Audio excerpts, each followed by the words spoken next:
Hello po sa inyong lahat mga ka-crypto. Ako po si Pinoy Crypto Trader at sa video na ito ay atin pong pag-usapan ang aking technical analysis dito kay Shiba Inu ngayon pong April 10 taong 2024. At ang atin pong nakikita rito ay ang daily chart time frame ni Shiba Inu. At kahapon ay nagkaroon po siya ng isang bearish candlestick. Tumagos po siya dito sa support line natin na 40 digits 2776 kung saan ay nabasag po niya ito at mukhang ito ay magkakaroon ng babanggain niya yung lower portion ng ating symmetrical triangle natin dito. At ito po yung ating binabantayan sa ngayon kasi kung pag nabasag po ito ay mukhang babagsak po itong si Shiba Inu. Pero kung pag magkakaroon po ito ng retest at babalik po siya sa ibabaw ng support line na nabasag na support line natin dito, ay posibleng ito na po ay magpapatuloy ulit sa kanyang pag-akyat or magko-consolidate muna. Kaya ayan, bago po tayo magpatuloy ay nais ko lamang po munang bigyang linaw ang aking disclaimer kung saan ang nilalaman po ng video na ito ay hindi po ito isang financial advice. For education and information purposes lamang po ang layunin nito. Maliban po dito ay nais ko na rin pong magbigay babala na wala pong kahit anumang group chat ang Pinoy Crypto Trader. Check po muna natin yung kanilang latest tweet dito sa kanilang X account. Meron po silang 4 hours dito, last 4 hours ago dito. Ayan, sabi rito ay drop your Shiba Inu related thoughts, dreams, and funniest memes in the replies. Ayan, gusto mo daw po nilang pakinggan kung ano raw yung gusto nating ibahagi ayan, na gusto natin dito kay Shiba Inu. This tweet concludes the thread. Be Shiba Smart. Always verify links SHIB.io in our official channels before clicking. Ayan, patuloy po silang nagbibigay ng mga paalala para iwas scam. Ayan, ito po yung kanilang pinaka-tweet rito. Updated na tweet. Last 9 hours ago po ito. Meron tayo nakikita ng mga parang lumang larawan dito. Major throwback alert. Look what we dug up. Seems the SHIB family have been thriving for over 100 years. This vintage photo is full of good boys and girls with timeless cuteness. Ayan. Ito raw, nahanap daw po nila or nakita raw po nila na ang SHIB family ay matagal na po palang nag-i-exist. Higit 100 years na daw. Isa daw po itong vintage or lumang-lumang larawan. Ayan, dito daw po galing itong si Shiba Inu. Ito yung kanyang mga ninuno. Ayan. Meron tayong last 11 hours ago dito. Calling all Shiba Army warriors. Shiba Eternity just unleashed an awesome new update. Download now and experience the latest performance. Ayan, ito po yung kanilang laro na Shiba Eternity Card Battle TCG. Meron po silang isinagawang update dito. Ayan, optimize UI, user interface, and build size. Game now runs smoother than Shiboshi's nose, even on older devices. Squash a variety of bugs. Game is now as stable as a good boy. As always, lots of quality of life improvements. Kaya ayan, sila po ay nagsagawa ng upgrade or improvement dito sa larong Shiba Eternity card game.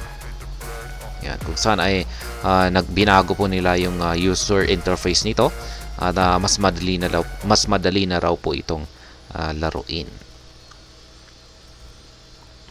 Ayan, yun po yung mga latest na tweet nila dito sa kanilang official X account. Ngayon ay balikan na po natin ang pagti-technical analysis dito sa kanyang daily chart time frame.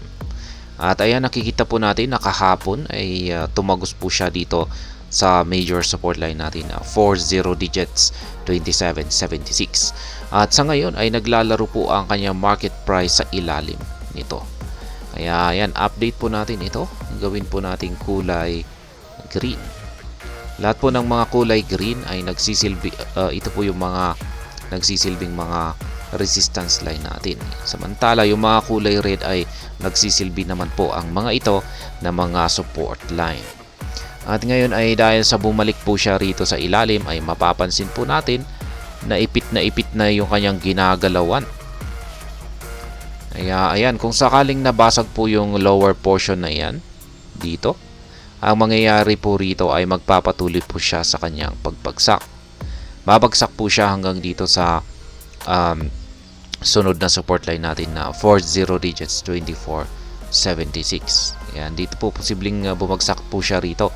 Pero medyo alanganin po tayo rito kung magagawa niyang pigilan yung pagbagsak ni Shiba Inu kung sakaling ito ay nagkaroon ng breakout dito at bumagsak siya rito. Yan. At posible po itong bumagsak hanggang dito sa sunod na major support line natin dito. Pero sa tingin ko ay yan, kasi nalalapit po yung Bitcoin halving natin, ay maaring mapigilan po ng lower portion ng ating symmetrical triangle dito ang pagbagsak ni Shiba Inu. At sa tingin ko ay makakabalik po siya dito sa ibabaw. Ayan, at malamang baka dito pa siya magko-consolidate hanggang umabot talaga siya rito sa dulo. Ayan, babalik po siya rito. Ayan, ko-consolidate siya dito. At malamang ay dito na siya sa dulo, pinakadulo magkakaroon ng breakout. Ayan, or pwedeng pagkabalik niya dito sa itaas, ayan, magkakaroon na siya ng breakout. At yan, tuloy-tuloy na yung kanyang pag-angat. Posibleng ganyan po yung mangyari. Pero sa ngayon ay ang binabantayan natin dito ay yan, yung kanyang lower portion ngayon ang ating binabantayan, kung mapipigilan nga ba ng lower portion ng ating symmetrical triangle pattern na ito ang pagbagsak ni Shiba Inu.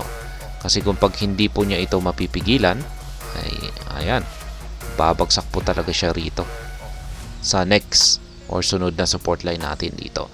Kaya dapat may nakaabang po tayo rito na buy pending order dito sa 40 digits 2426. Bili po tayo rito pag bumagsak po siya rito. Dapat ay may naka-set na tayong buy pending order dito kasi posibleng baka tusukin niya lamang ng kanyang karayom. Pero ayan, ipit na ipit yung ginagalawan talaga ni Shiba Inu. Ayan, wala na talaga siyang parang space. Kailangan na maliliit yung mga candlestick na mabubuo rito para kasya. Ayan, para magkasya sa loob. Ayan, pero sa tingin ko ay hindi po talaga magtatagal ito. Baka malamang ngayon or baka bukas, yung candlestick natin bukas ay dito na po natin malalaman kung magkakaroon siya ng breakout dito sa ilalim or kung ito ay makakabalik dito sa ibabaw ng major resistance line natin dito.